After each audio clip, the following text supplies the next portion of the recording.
Anyway, I sidetracked myself. I'm autistic with savant capabilities. In fact, as a legal savant, uh,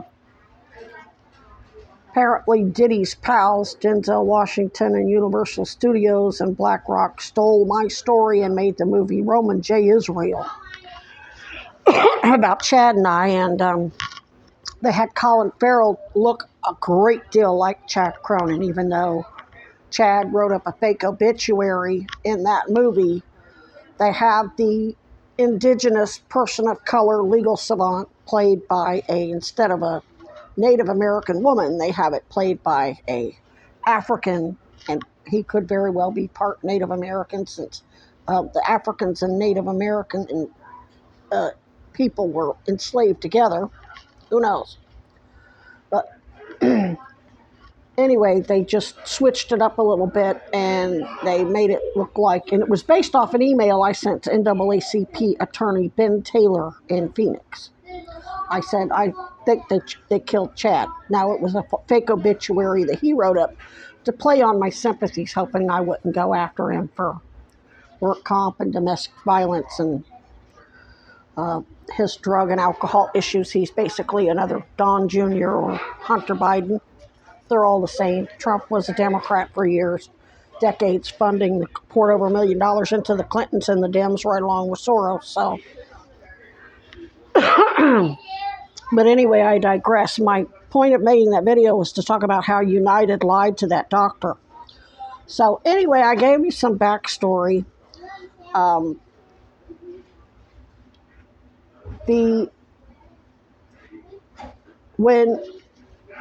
the hospitals, all of those hospitals in Phoenix started dumping me, just like they did in Missouri and Florida, because I didn't know they were all connected through Catholic Health. And what I was trying to say was the marketplace.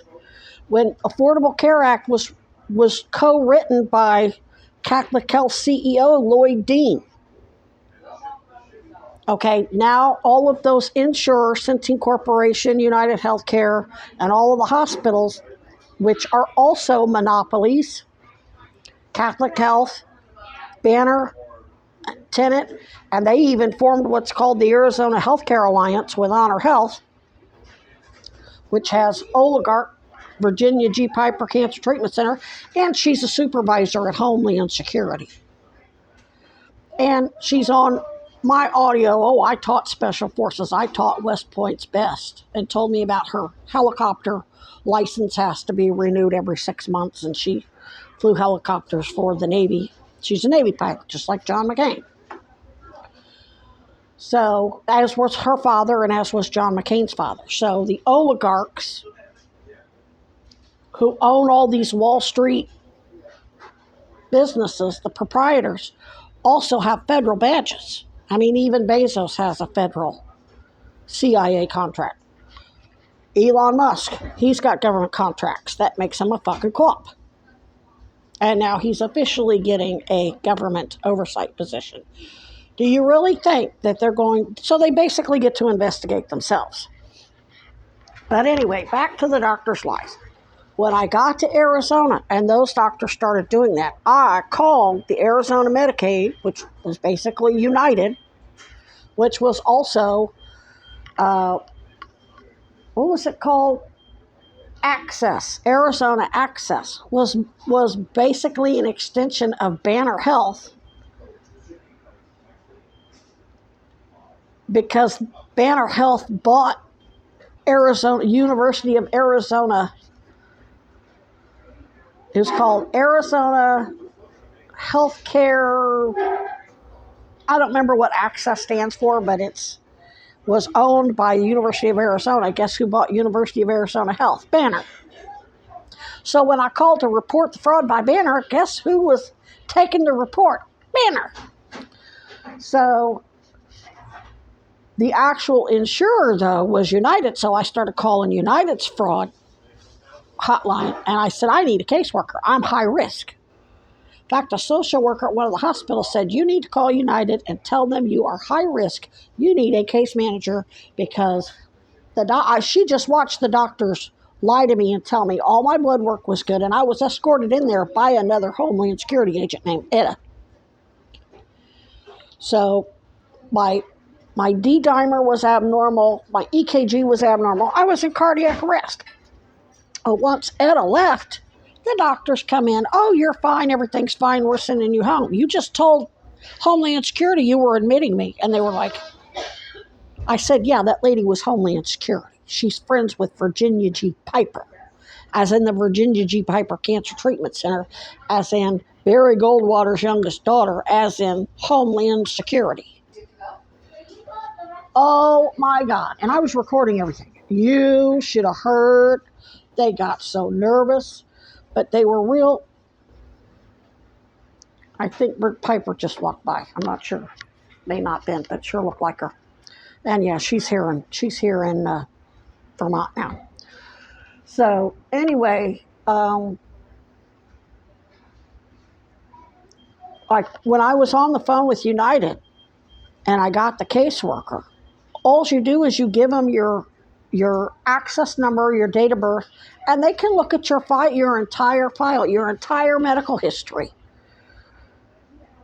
In fact, when you go to each doctor, they can pull up your entire medical history because it's all one big network. I told the caseworker at United, I said I was told by the caseworker, by a social worker at, I think it was St. Joseph's, which was Dignity, which was Catholic Health. Now it's called Common Spirit. Dignity merged with a $29 billion merger that they actually locked me up on a psych ward in New York in March of 2019 so that I couldn't stop that merger. They needed approval through the SEC to do that, and I hadn't written up my SEC whistleblower complaint that ultimately got Buffalo City Hall raided by the FBI, the IRS, the OIG, and HUD. That could be her. She's got a slight limp.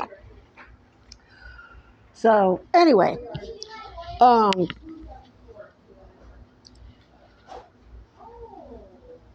she told me what was in the record. She said, all your blood work was bad. You've got what appears to be cancer metastasis in both lungs, both kidneys, and I'm not going to go into all of it, but basically what I recorded on those phone calls from United, they could see everything.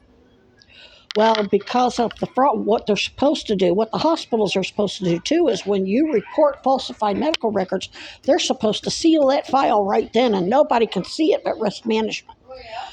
They're supposed to launch a mandatory criminal investigation, because once any medical or any police record, medical record, whatever, is deliberately falsified, every single record at that clinic is suspect.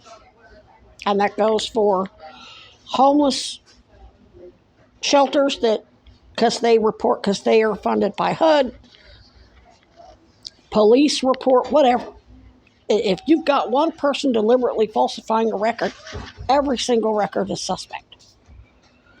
And I know from all of my recordings that this unbundling and upcoding is systemic. What I don't understand is how United profits from it.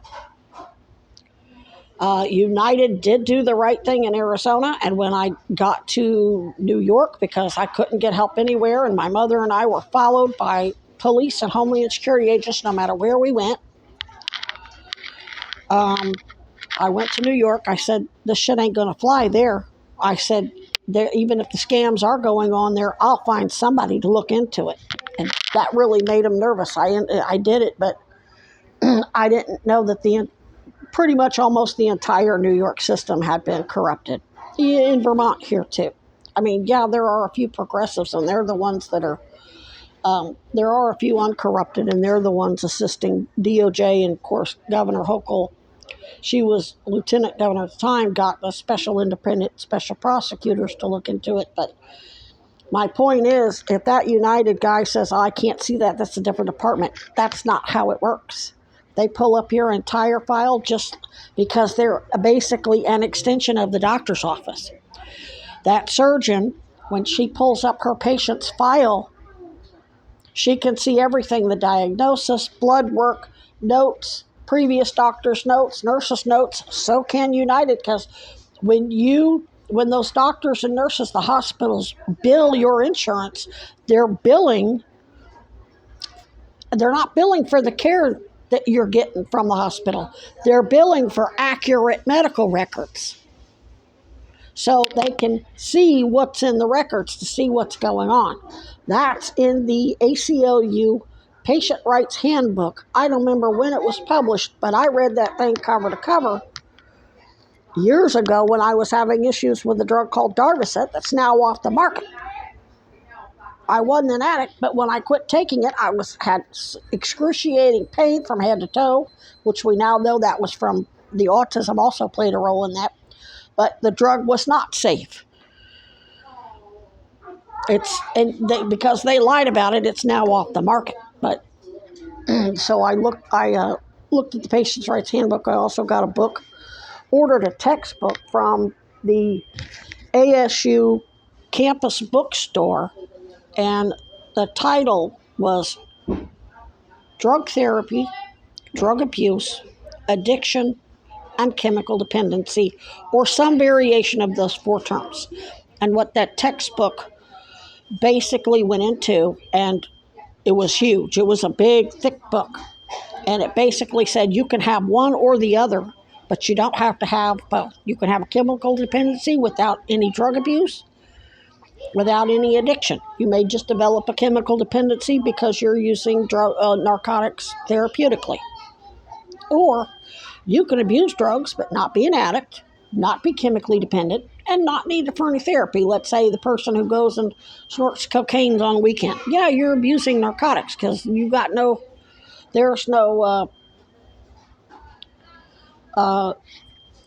have any pain issues, or, if you're using it to self-medicate ADHD or something, but I'm just talking about the partier who just is partying on the weekends and doesn't have a chemical and doesn't do the drugs at any other time but on Friday and Saturday night, and Sunday they go to church and they're clean and sober the rest of the week and they work. And yeah, you can have an addiction but not a chemical dependency and not necessarily abuse it. It could be some sort of psychological dependency that you've developed. Maybe you've got a depression, you've got trauma issues, you're in a fucking shitty marriage, you're a family scapegoat, whatever, and you're medicating to feel normal, but it isn't like, oh, I need drug, it's not like.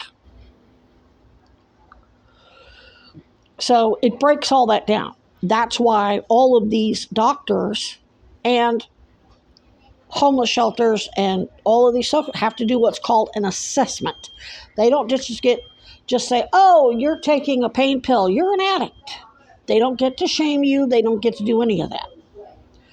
And thanks to the Jim Crow crime bill rhetoric by Arlen Specter Strom Thurmond and Joe Biden, the doctors are using that as scare tactics, divide and conquer, and all of our medical records, and that goes for United too, is full of false criminal allegations and bogus psychiatric diagnoses. My records say I'm a strung out schizophrenic conspiracy theorist. And they know damn well I'm a sworn enemy. They know damn well I worked for Cronin. And it's not that they don't know. They're doing it deliberately because I keep flash drives on me. So anybody who wants to hear the recordings of cops threatening me, Chad was Orlando PD's biased crimes advisor, including under Val Demings, who as a DNC political strategist and campaign manager got her elected as a Florida rep. Her husband was elected as sheriff. He's now the mayor.